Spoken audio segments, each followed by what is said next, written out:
7h-10h sur Radio Courtoisie, suivez la ligne droite. Bonjour Didier Maisto. Bonjour, Maud Kofler, comment ça va? Vous avez l'air en forme.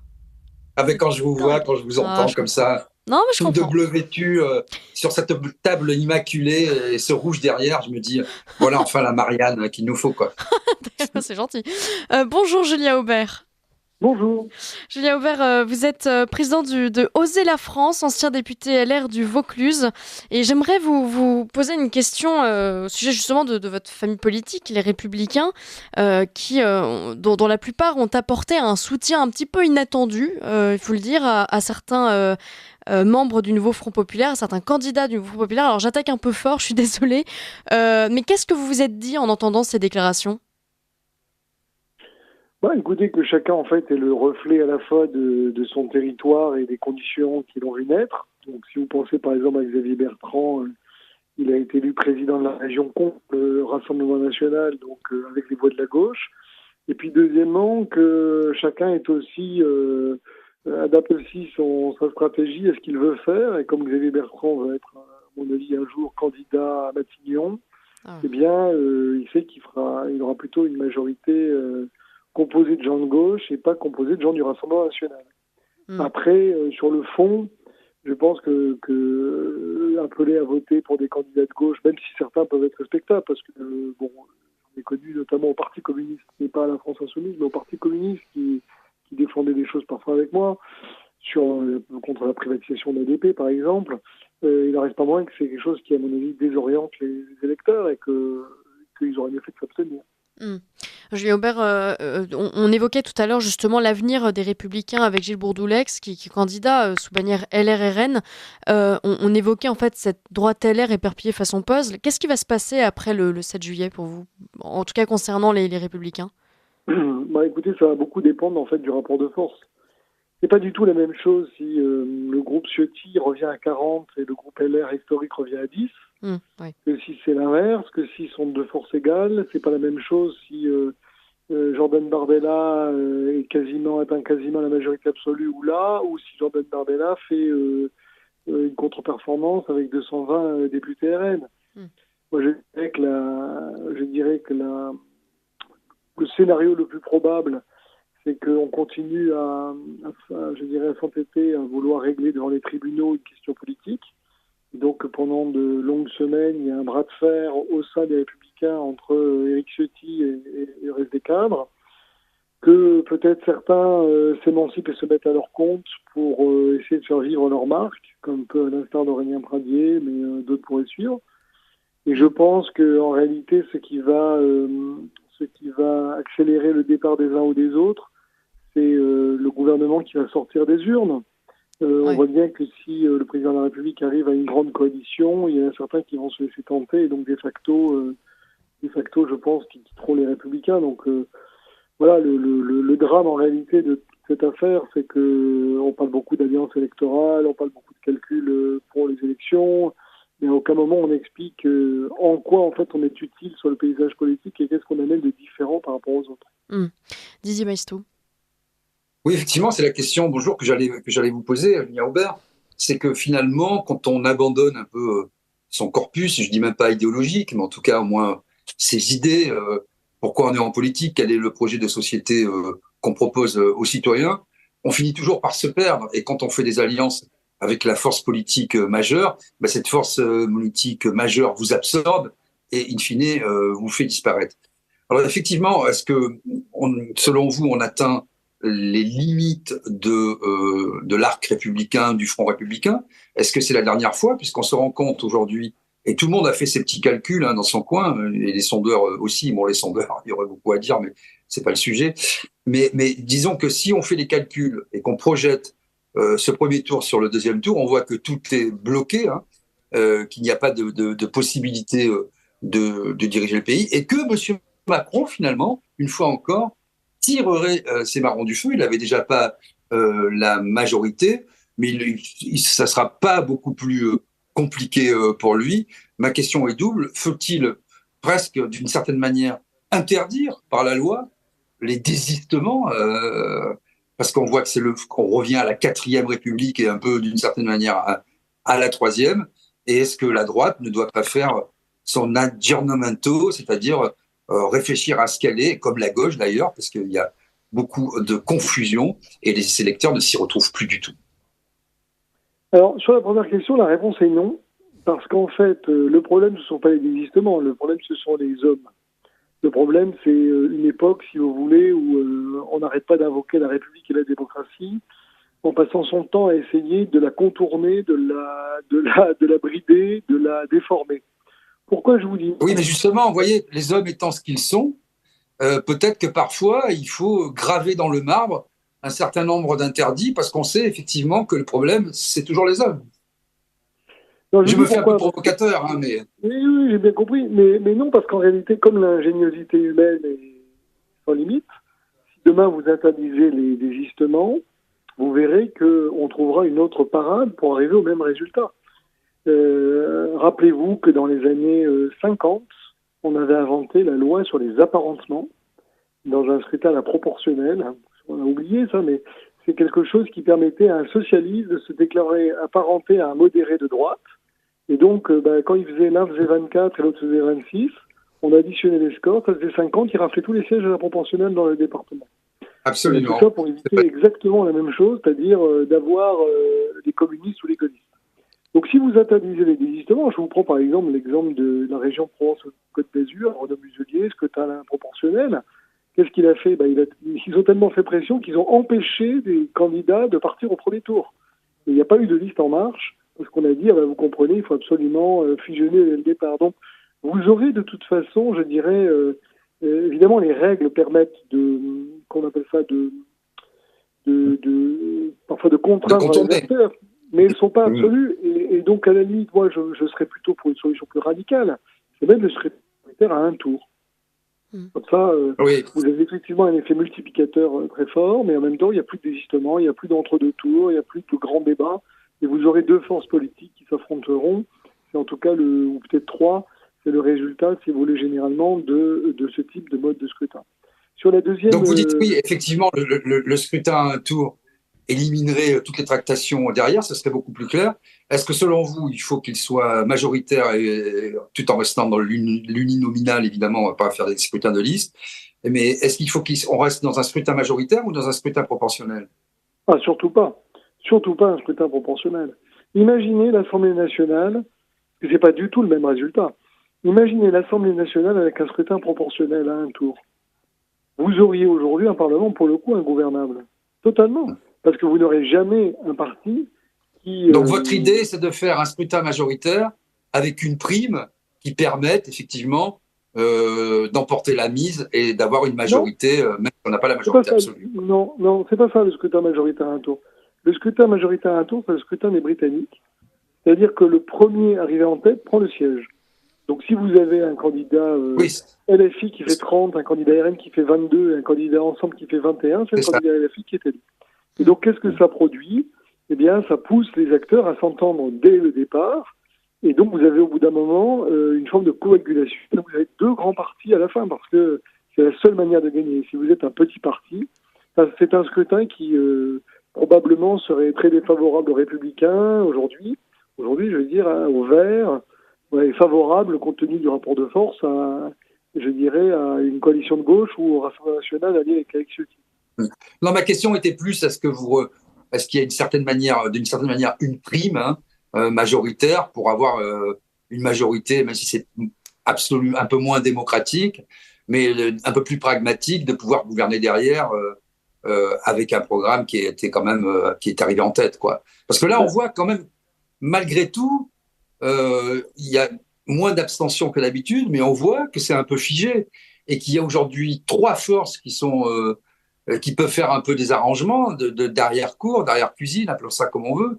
Mais on voit quand même que les forces on est passé au tripartisme d'une certaine manière. Parce que même si les gens disent, regardez, Macron, c'est insupportable et tout, élection après élection, il est toujours un peu dans le même étiage. C'est les autres qui gagnent des voix, mais lui, il en perd, bien sûr, ils en perdent, mais ils en perdent assez peu. Il y a toujours un bloc de 22% qui résiste.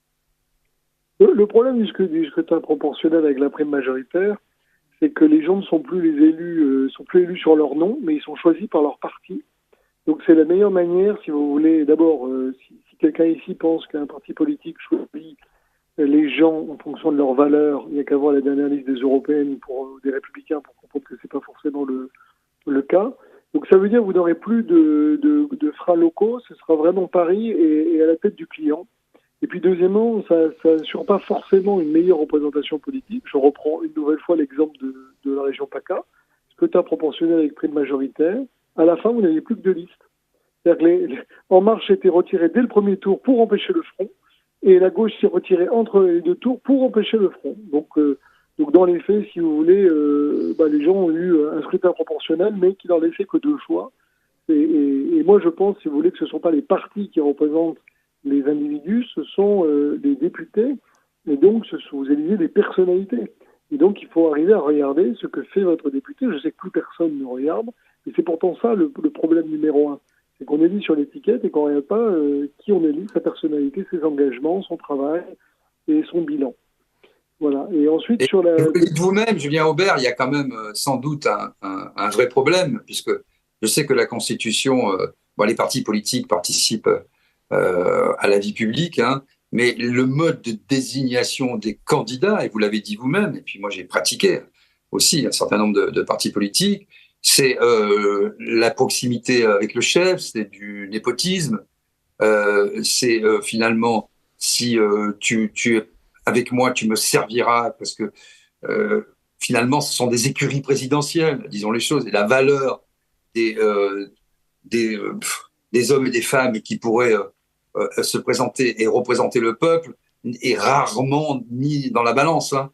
Donc, est-ce qu'il n'y a pas quelque chose de fondamental à modifier sur la désignation des candidats qui vont porter les couleurs de telle ou telle formation? Oui, mais oui, vous prenez le problème à l'envers. C'est-à-dire que vous commencez à réfléchir à comment je pourrais contraindre les partis qui sélectionnent les candidats, chose que vous n'arriverez jamais à faire, parce que vous voyez bien que c'est comme les marchés publics, cette histoire. C'est-à-dire qu'à la fin, c'est quand même le chef qui décide et vous n'allez pas mettre des commissaires politiques au sein des partis pour voir si on respecte bien les règles X ou Y. Et même la loi sur la parité, où il faut normalement obliger les partis à mettre 50% d'hommes, 50% de femmes, un grand nombre de partis s'en exonèrent et préfèrent payer des amendes. Donc tout ça, ça ne marche pas, ça ne tient pas. Et en revanche, si vous mettez le système où effectivement, comme vous le venez vous-même de le dire, la désignation se fait par le président, eh bien, la proportionnelle, c'est le roi, je dirais le roi des scrutins pour avoir ce type d'attitude. Ce qui fait barrage, je dirais, au bon vouloir du prince, c'est justement l'ancrage local, et c'est justement dans le cadre d'un scrutin majoritaire uninominal, c'est-à-dire sur votre nom, que vous pouvez peser, parce que vous pouvez toujours dire au chef du parti, si tu m'investis pas, moi je pars sur mon nom, je suis libre. Et donc c'est ça qu'il ne faut pas tuer. Oui. Donc au contraire, il faut faire vous comprenez, Julien Aubert, pourquoi je vous ai dit ça, parce qu'effectivement, vous venez de vous-même le souligner. Si c'est une prime à la légitimité au terrain, à la qualité, à l'ancrage local, ça veut dire une multiplication des candidatures, et vous allez avoir dans chaque... Mais je ne dis pas qu'il ne faut pas le faire, après tout, c'est la démocratie. Il était un temps où on pouvait se présenter partout en France, et d'ailleurs, il y a un dévoiement, je pense que vous serez d'accord, puisque vous êtes gaulliste avec ça, sur le fait de dire on est député d'eux, on n'est pas député de Nice, de je sais pas quoi, de Marseille, on est député on est à l'Assemblée nationale, on est une part de souveraineté nationale. Ça veut dire que vous êtes prêt à admettre une certaine compétition dans les rangs et une multiplicité de candidatures. Mais vous l'aurez pareil pour la proportionnelle, parce que la proportionnelle est vous savez, ça fait, on a quand même enfilé un certain nombre d'erreurs en ne connaissant pas le passé. La proportionnelle a été testée dans ce pays. Ça a donné la 4e République. Le problème, ce sont les gens.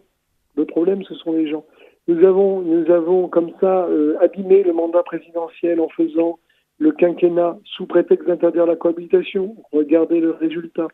J'ai entendu aussi tous ceux qui vous expliquaient qu'il fallait faire le non-cumul des mandats. Regardez aujourd'hui le résultat.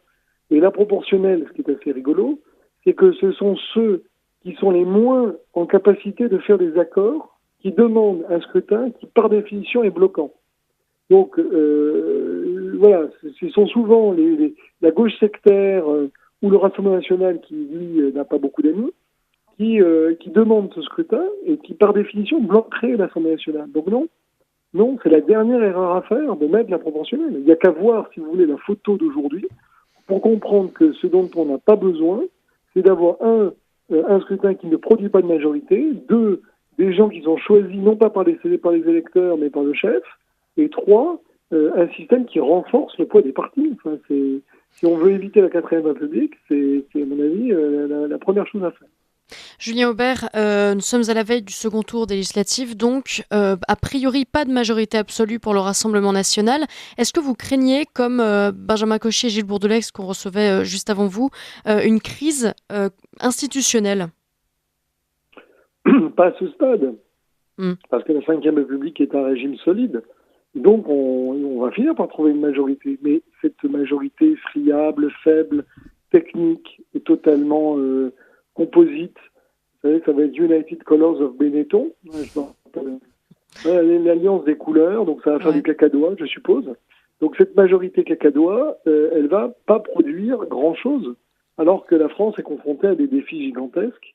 Alors, si elle tient brinque-ballant et de briques et de broc pendant 3 ans, il n'y aura pas de crise institutionnelle. Après, si effectivement, je dirais, les failles qui sont quand même nombreuses persistent, eh bien, le président de la République, là, devra dissoudre, et là, on aura une crise institutionnelle. Et qu'on réfléchisse quand même que on marche quand même sur la tête. Ouais. C'est-à-dire qu'on a une partie des gens qui ne souhaitent pas, je dirais, que la démocratie fonctionne, c'est-à-dire que la majorité l'emporte sur la minorité, même si la majorité est relative, qui s'organisent alors qu'ils se détestent pour empêcher cette majorité, c'est-à-dire pour produire le bordel. Et en fait, ce sera soit Bardella, soit le bordel. Ouais. Oui, c'est un bon résumé finalement.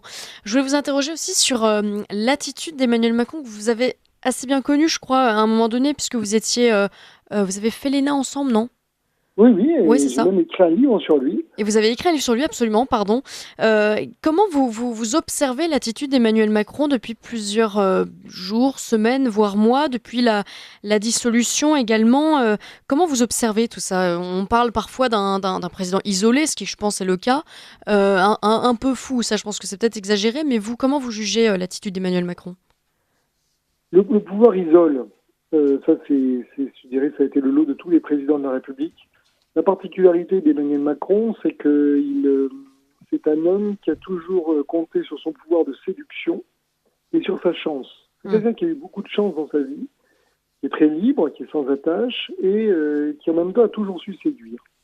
Et donc, comme tous les individus qui, je dirais, ont été portés par la chance et leur capacité naturelle, quand ils sont confrontés à une situation inédite et que leurs outils habituels ne marchent pas, ils sont perdus. C'est-à-dire que pour une fois, Emmanuel Macron n'a pas de chance. Vous avez, je dirais, une fragmentation, un calendrier qui n'est pas favorable. Enfin voilà, c'est pas un terrain très agréable avec les JO qui arrivent. Et en plus, son talent naturel ne fonctionne plus, c'est-à-dire qu'il n'arrive plus à séduire. Et donc, il raisonne en solitaire. Et effectivement, il a pris. Alors moi, je trouve que c'était bien de dissoudre parce que cette situation était totalement. Est-ce que c'était bien de dissoudre à ce moment-là ? Alors, ça c'est une autre question. Ce qui était embêtant, je vais vous dire, c'est surtout de dissoudre avec une campagne aussi courte. Ouais. C'est pas tant le moment avant les JO, effectivement, c'est pas du tout optimal, mais c'est surtout le fait d'avoir une campagne courte, et ça, c'est machiavélique, c'est parce qu'il souhaitait en réalité dissoudre, mais vite remporter la mise. Moi, je croyais depuis le début qu'il allait dissoudre au moment des européennes.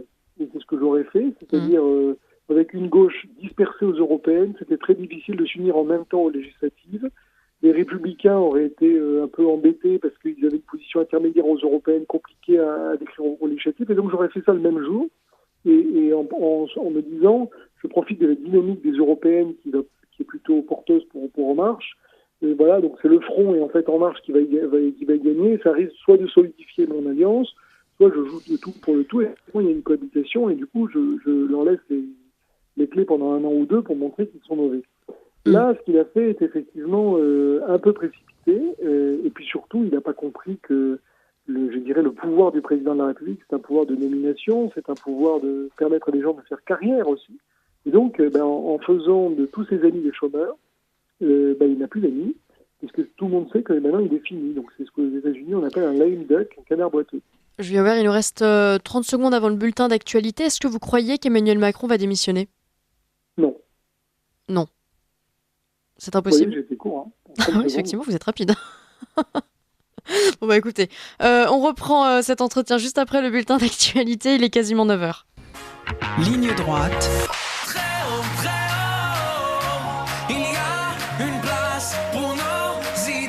Vue de haut. Didier Maistre, je vous passe la parole juste après. Julien Aubert, on vient d'écouter là dans ce bulletin d'actualité des propos édifiants tenus par un garçon de 10 ans qui a menacé son enseignante. Sur le Coran de la Mecque, je vais ramener mes frères pour te décapiter. Ce garçon sera défendu par Aymeric Caron parce qu'il estime, parce qu'il est à peu près certain que ses propos n'ont pas été tenus. Ça entre dans une liste infinie de propos tenus aussi par des candidats du Front populaire, par la gauche, par des macronistes également. On faisait une liste tout à l'heure des déclarations complètement lunaires, notamment un flic mort, c'est un vote pour le RN en moins, Mélenchon qui défend ça avec le droit de rigoler. Julien Aubert, tout ça là, on a l'impression que tout est défendable en fait quand ça vient de la gauche. Oui, c'est-à-dire qu'effectivement, il y a une forme de coupable indulgence pour des propos qui peuvent être tenus alors qu'eux-mêmes sont extrêmement sourcilleux quand des propos, souvent moins violents d'ailleurs, sont tenus par leurs adversaires politiques. C'est qu'ils considèrent qu'ils ont le monopole de la violence verbale, et comme leur violence verbale est au service d'idéaux qui nous dépassent tous, eux ont le droit. Et puis après, ça traduit aussi l'évolution d'une société qui valorise, qui se relâche, qui ne respecte plus rien, qui ne sacralise plus rien, et qui ne s'offusque plus. En fait, ce qui a disparu, c'est la capacité d'indignation. Je pense qu'elle est liée aussi au fait qu'on est baigné dans des flux d'informations et que, quelque part, on a perdu un vieux mot qu'on appelle le sens de la morale. Comme c'est interdit de faire de la morale, il n'y a plus de valeur, il n'y a plus de hiérarchie de valeur. Ouais. Est-ce que vous jugez aujourd'hui, par exemple, que la politique est devenue extrêmement violente ? Oui, elle est le reflet de la société. La réalité, c'est que ce scrutin, il dit quoi ? Il montre une société qui est coupée en trois, avec des gens qui ont peur de l'autre, en réalité. Vous avez des électeurs on va dire, du bloc de gauche qui sont soit des socialistes traditionnels, mais plutôt ceux qui sont tous ceux issus de minorités qui habitent dans des cités, dans les quartiers, et qui parfois croient de bonne foi que les fascistes arrivent au pouvoir, ou qui ont une espèce de détestation naturelle pour l'ordre et les institutions. Vous avez des gens qui sont plutôt bien établis, bourgeois, qui n'ont pas de problème dans leur vie, qui trouvent qu'en fait, ils ne comprennent pas pourquoi tous ces gens-là s'énervent sur leur gauche ou sur leur droite. Puis après, vous avez tous les Français qui sont déprimés de voir leur pays déprimé, qui vivent dans des territoires difficiles, soit périphériques, soit dans des cités également, qui peuvent être aussi d'ailleurs d'origine étrangère et qui en ont assez, et qui, voyant ne rien changer, préfèrent voter pour protestataires. Et en fait, tous ces gens-là ont peur les uns des autres. Donc, s'il n'y avait pas la démocratie, probablement qu'ils en viendraient aux mains. Moi, ce que je redoute, c'est que lorsqu'on va mettre ces représentants très divers au sein d'une même pièce, je ne suis pas certain qu'il n'y ait pas, à un moment donné, une forme d'ambiance électrique et peut-être même d'ailleurs de violence, parce que pour les jeunes générations, ils ne comprennent plus ce qu'est un député. Ouais. Didier Maistre. Oui, effectivement, cette société où chacun a peur de l'autre et où si chacun est un peu dans la haine de l'autre, puisque on est arrivé à ceci que tout le monde se regarde en chien de faïence. On en est même au côté racialiste, à la discrimination capillaire, ce qui est les limites du système. On coupe les cheveux en quatre pour savoir ce qu'il y a dedans, pour voir si on est chimiquement pur. On est dans l'absurde absolu. Il y a eu plusieurs occasions pendant cette mandature, cette législature, de renverser M. Macron. Je rappelle simplement la réforme des retraites. 91% des actifs jusqu'au bout étaient contre, 72% des Français, à peu près toutes les enquêtes d'opinion le démontraient. Et par un certain nombre de manœuvres, certaines légales, quoique un peu brutales, comme le 49.3, d'autres un peu plus discutables, avec le Conseil constitutionnel ou le Conseil d'État, finalement, chaque personne n'a voté la motion de censure. Et les Républicains aussi ont maintenu M. Macron dans la place. La gauche n'a pas voulu voter parce que le Rassemblement national déposait une motion de censure, comme s'il y avait ensuite un programme commun derrière.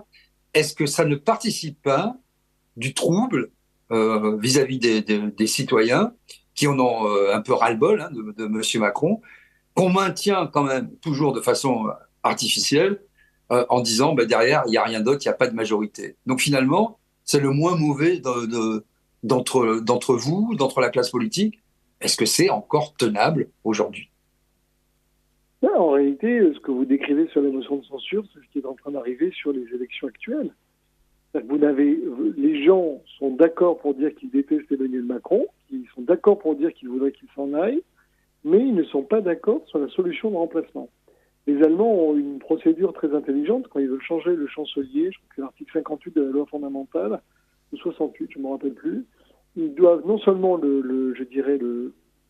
voter la censure, mais trouver un nom pour le remplacer. Donc je trouve ça intelligent parce que ça oblige à avoir une solution de remplacement. Et donc là, il n'y a pas de solution de remplacement. C'est-à-dire qu'en réalité, pourquoi Macron se maintient ? Parce que pour quelqu'un de droite, il vaut mieux Macron que Mélenchon, et que pour quelqu'un de gauche, il vaut mieux Macron que Le Pen. Et donc, tout en étant minoritaire et de plus en plus minoritaire, il représente le bouchon qui permet d'éviter de basculer de l'autre côté. Voilà. Et puis ensuite, vous avez des contingences plus prosaïques qui peuvent expliquer, je dirais, le positionnement, en tout cas, des Républicains. La première, c'est que le groupe, en réalité, était très composite, très hétéroclite, et donc avec une difficulté d'instaurer une forme qu'on appelle ça, de discipline au sein du groupe. Voilà, donc, quand le président disait on va la voter, vous avez des gens qui disaient qu'on n'allait pas la voter, et quand on disait qu'on n'allait pas la voter, il y a des gens qui disaient qu'ils allaient la voter. Chacun jouant sa carte personnelle. La deuxième, c'est que les Républicains savaient très bien que, compte tenu du travail de reconstruction à faire, ils n'étaient pas prêts en fait à aller devant les électeurs. Et d'ailleurs, on en a la preuve, puisqu'ils savaient que si une motion de censure était suivie par une dissolution, ils savaient qu'ils reviendraient plus affaiblis. Donc, vous hésitez quand même avant de voter quelque chose qui peut vous amputer la moitié du groupe. Et puis la troisième, c'est que sur certains sujets, ils pouvaient être en partie d'accord, notamment sur la réforme des retraites. Est-ce que, vous l'avez dit vous-même, il y a des initiatives qui sont prises ici et là, avec Nouvelle Énergie, l'ISNAR, vous avez Aurélien Pradier aussi, qui veut faire quelque chose autour de ses idées ou de sa personne, Xavier Bertrand, qui a une certaine sensibilité, François-Xavier Bellamy, qui lui, finalement, n'est pas très éloigné parfois du Rassemblement national, mais fait quand même bloc en disant il faut qu'on défende nos propres couleurs. Comment vous regardez ça ? Est-ce que tout cela est conciliable ? Est-ce que ça va aboutir à un nouveau mouvement à droite, dans la droite classique dite de gouvernement, ou est-ce que c'est vraiment irréconciliable et que là, on est dans plutôt des aventures personnelles ? Écoutez, je ne l'ai pas cité, mais moi, j'ai créé un mouvement qui s'appelle Oser la France. C'est vrai, j'aurais dû le citer, effectivement. C'est plus vieux que Nouvelle Énergie, c'est plus vieux Absolument. que Courage. C'est un mouvement qui est présent sur tout le territoire, qui organise des universités d'été depuis 7 ans, qui a fait un travail avec des livrets thématiques, le dernier étant le livret sur l'Union européenne. On est en train de travailler sur la décentralisation. Et pourtant, qui n'a pas cherché à voler l'argent des Républicains lors de la campagne, suivez mon regard. Nous avons des candidats investis, mais nous leur avons demandé nous leur avons pas demandé de se rattacher à nous, mais de se rattacher au parti qui les avait investis. Il y a à la fois des gens qui sont partis LR Canal Historique et des gens qui sont partis LR avec Ciotti.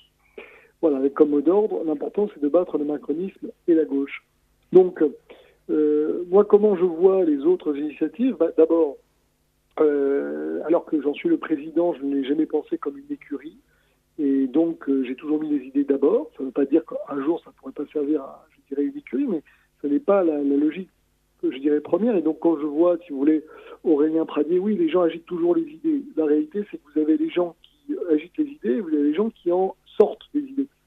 Voilà. Moi, j'ai fait un livret sur l'islam, j'ai fait un livret sur l'écologie, j'ai fait un livret sur la souveraineté, j'ai fait un livret sur l'Europe, j'ai fait rencontre sur la souveraineté, nous avons fait des conférences sur l'énergie, nous avons des doctrines, et donc il y a un corpus idéologique. Et donc tout C'est-à-dire à la fois un corpus idéologique, vous voyez comme un think tank aussi, hein, et est-ce que quand finalement les gens commencent à faire des associations de financement, déposer une marque, et est-ce que là ça devient pas un peu suspect, quoi? C'est un peu ce que vous dites. Pas forcément, parce que la France est un parti politique, c'est pas un think tank, il est éligible à la Commission nationale des comptes politiques comme pour les autres partis. Il a un réseau de référents dans les départements, des secrétaires régionaux, une organisation militante. Il est beaucoup plus fouillé, si vous voulez, que la plupart de ces mouvements, peut-être à l'exception de Nouvelle Énergie, qui est plus jeune. Il a moins d'argent, effectivement, parce qu'on n'est pas éligible au financement public. Mais c'est pas parce que vous avez, si vous voulez, cette organisation-là que vous en faites forcément un outil de destruction. Moi, j'ai toujours souhaité en faire un outil de construction. Et donc, c'est pour ça qu'il est composé de gens qui sont aux Républicains ou pas aux Républicains. Il y avait des gens qui étaient à Reconquête, qui étaient à gauche. Il y a des gens qui sont partis avec le LR Ciotti. Et il y avait des gens même qui sont partis un pied au Rassemblement national. J'ai osé la France un peu partout. Mais parce que l'important, c'est pour moi le combat que nous devons mener pour essayer de faire, de sortir une option politique au cas où. Qu'est-ce que nous apprennent les élections aujourd'hui? C'est que les Républicains tout seuls n'y arrivent pas. Et effectivement, vous avez certains individus qui montrent des choses un peu similaires aux la France, mais pas du tout pour bouger des idées, mais comme une espèce de propulsion de tremplin pour les élections présidentielles, sans se rendre compte que quand vous êtes à 7 ou 8, à un moment donné, il faut ouvrir les yeux. Mais en même temps que le Rassemblement national, tout fort qu'il est, une espèce de tir de barrage, et que malgré la force des millions d'électeurs qui ont voté pour lui, le fait de s'appeler Rassemblement national, peut-être l'empêchera de prendre le pouvoir. Donc, oui, et puis ce que nous apprennent aussi les élections, c'est qu'à l'approche de l'obstacle, pour reprendre le lexique de Gabriel Attal, les partis finalement se banalisent ou rentrent un peu dans le rang. Je prends l'exemple du parti majoritaire qui est le Rassemblement national, qui soudain ne parle plus trop de la réforme des retraites, de la suppression de la TVA sur les produits de première nécessité, qui ne veut plus sortir de l'Europe et de l'euro, ça c'est plus ancien, mais qui est fait beaucoup de zèle pour M. Zelensky, qui est pour le commandement intégré de l'OTAN, finalement un parti de centre-droit tout à fait classique, européiste, et adoubé par le système, et assez libéral finalement. Ben oui, il se sarkozyse, mais malheureusement, il se sarkozyse, mais il a quand même, je dirais, le boulet de son passé. Alors que moi, comme tout à l'heure, vous avez dit, par exemple, que François-Xavier Bellamy était proche du Rassemblement national. Ça dépend lequel. Celui d'un Bardella approchant des législatives, peut-être. L'historique, celui qui défend les retraites, sur la retraite à 60 ans, j'en doute. Et en fait, je crois, si vous voulez, que premièrement, la nation française, si on veut la réconcilier, on a besoin d'avoir un discours social et une espèce aujourd'hui de détestation du fonctionnaire, mais en même temps, on veut des services publics. Il y a une espèce de détestation. La recette miracle, c'est toujours, vous savez, la baisse des cotisations sociales. Mais les gens veulent la sécurité sociale. À un moment donné, on ne peut pas avoir le beurre et l'argent du beurre. Donc ça suppose quand même de réfléchir à la fois d'aller très loin dans la rupture avec certains phénomènes marchands ou du capitalisme moderne, dont je pense qu'ils sont en train d'asservir l'homme. Voilà, et la société marchande dans laquelle on vit ne fait pas le bonheur. Donc ça, si vous voulez, c'est plutôt quelque chose qui pourrait se rattacher à un discours de gauche. Mais pour moi, la gauche n'a pas le monopole de la critique d'un système qui abaisse l'humain. Et de l'autre côté, il y a une attente de sécurité, d'identité, de souveraineté. Et je pense que là, je dirais, il y a une partie de la droite qui peut y être sensible. Et donc, c'est une autre proposition programme. Déchargé, je dirais, de ce qui a été fait par déchargé de l'histoire. C'est-à-dire qu'évidemment, si quand vous expliquez vos idées, on vous dit oui, mais vous avez été fondé par des voies FNSS, c'est très compliqué. Et donc, c'est pour ça que moi, j'ai créé Oser la France, parce que je pense que nous pouvons être utiles pour réunir des gens, et quelle que soit la configuration, voilà, peut-être un jour pour être plus gros, j'en sais rien, mais en tout cas, je pense qu'il est là le besoin des Français, que les Français sont en attente de quelque chose qui soit réaliste et qui en même temps passe pas par perte et profit, le système politique et social français. Et qui soit plus radical que le Rassemblement national, d'ailleurs, sur certains sujets, parce que Moi, je crois par exemple qu'il faut être très clair sur la CEDH, je crois qu'il faut être très clair sur l'OTAN. Je crois qu'on est... Voilà, à un moment donné, il faut aussi du courage, et c'est pas parce qu'on veut gagner les élections qu'il faut se désaffilier ou se diluer. Julien Aubert, il nous reste une petite minute. On parlait tout à l'heure de l'avenir des Républicains, de l'avenir de la droite en général d'ailleurs. S'il fallait qu'une figure émerge à droite demain, il faudrait qu'elle ressemble à quoi ? Écoutez, c'est difficile à vous dire, mais moi vous aurez bien compris que ce que je souhaite, c'est qu'émerge en fait un retour du gaullisme. Une voix forte pour l'indépendance nationale, qui ne soit ni un défenseur de Vichy, mais qui est en même temps un défenseur d'une identité ouverte, citoyenne, républicaine, et en même temps fier de son héritage judéo-chrétien, et puis qui, de l'autre, se décide à prendre des mesures pour sauver ce pays de la banqueroute et de la colonisation et de la vassalisation géopolitique. Ce serait déjà en 10 secondes, Julien Aubert, ça paraît assez incompatible avec le maintien dans l'Union européenne, ce que vous dites. Non, je pense pas. Moi, je pense qu'il est tout à fait possible. De toute façon, l'Union européenne mourra si elle n'évolue pas. Il faut un rapport de force, c'est à la France de l'engager. Ça peut passer effectivement par l'arme du budget pour revenir à une confédération d'États européens et pas une fédération d'États européens. C'est un combat de longue haleine que je mène depuis de nombreuses années. Et j'invite tous ceux qui sont intéressés à nous rejoindre à Avignon le 28 septembre sur www.oserlafrance.fr. Ce sont des universités d'été. On parlera des territoires perdus de la République. Écoutez, merci beaucoup Julien Aubert, c'est noté, nos auditeurs s'y rendront peut-être. Merci Didier Maisto et Julien Aubert, je rappelle que vous êtes président de Oser la France, ancien député LR du Vaucluse. On suivra cette actualité et puis on vous réinvitera évidemment pour la commenter. Merci beaucoup d'avoir accepté notre invitation aujourd'hui.